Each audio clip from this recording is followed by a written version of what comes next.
Takk du. Bra at den langt unna. Da får jeg tatt ordentlig bilder. Altså.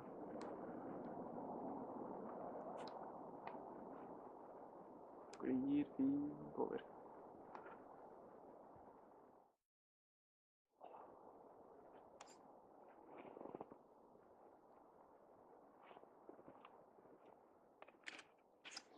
Det har han.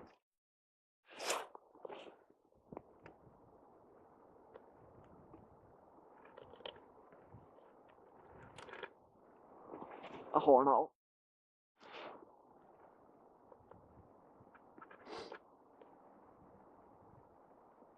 Faen så fin den glir. Ja, du ser det du da. Den glir fint. Ser du at den ser ut som en trekant? Den gjør det.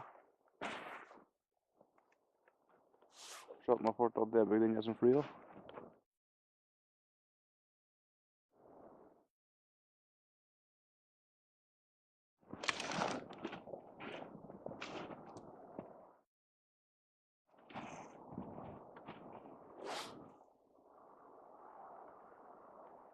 Men det kan jo ikke nødvendigvis være et fly da.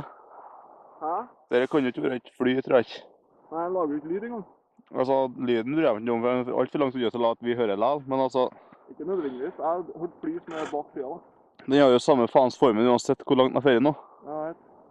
Den har ikke endret form. Men hvorfor blinker den da? Helt likent, ja. Den Vent da. blinker for å imitere fly. Nå begynner kanskje ene pekken å komme bak den andre igjen. Neida. Den holder seg der.